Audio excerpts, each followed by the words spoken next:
Julia, thank you so much. Well, as we look ahead to 2026, Knoxville is going to see a lot of changes. That includes developments from the University of Tennessee. And joining me now to talk a little about this is Justin Cazana with Avison Young. And thank you so much for being here. Of course, happy to be here. All right, let's talk. We talk a lot about UT, Always. but there's something big happening. We're talking UT and Walmart. Explain that. Yeah, this was part of this University Commons development that happened more than a decade ago, right there adjacent to campus. It was Publix, it was Walmart, and the Walmart didn't last very long, which is really rare. They don't make many selection mistakes when it comes to their location. This big 120,000 square foot building right there next to campus has been sitting empty since 2019. Walmart's still paying the rent, but they wanted to get out of it, and UT was the obvious buyer. So the plan is they're going to make the new student rec center out of it. So there'll be an indoor track for the track team, from what I've been told, as well as investing, I think, maybe $12 million into that new student activity center. So it's a great site and a great location, but it's just one more thing that we're constantly seeing UT expand out of that footprint that they've been stuck in for generations. I mean, we're talking about that, and then we've got sort of the new development around Neyland, and then the pedestrian bridge coming. I mean, all the things.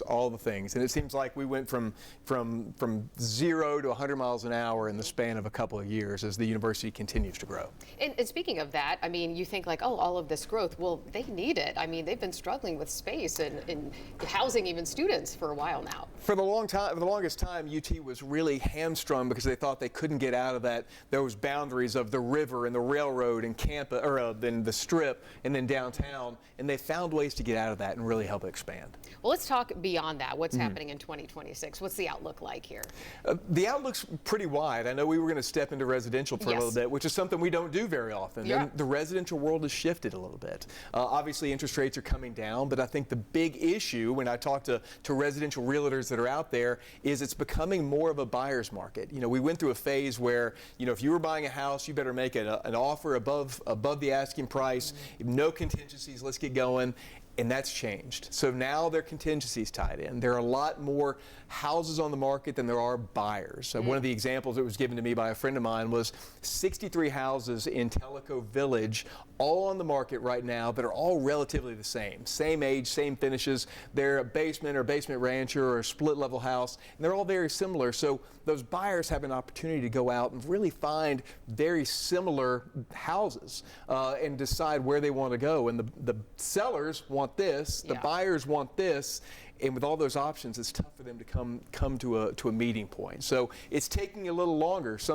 It's becoming more, I guess, kind of like we were 7-8 years ago compared to where we've been for the last 4 or 5 years as that residential market continues to kind of tone down a little bit. And you kind of touched on this, but it might be turning into a buyer's market, and there might be houses out there, but I think some of the complaints have been that it's not the type of house that people are looking to buy. Is that still going to be a challenge, do you foresee? It really is. And I think it's those first-time buyers that we've always talked about.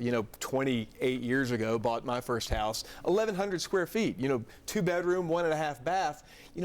There's not a lot of houses out there like that. No builders. There's no profit margin for a builder to go out and build an 1,100 square foot house. So, and if you're 26, 27, you probably don't need a 3-bedroom, 2-bath house that's going to cost $400,000, and you can't afford it either. So, that's the real fine line that we're dealing with when it comes to the residential market in Knoxville and how to fill in that what they call missing middle in this market.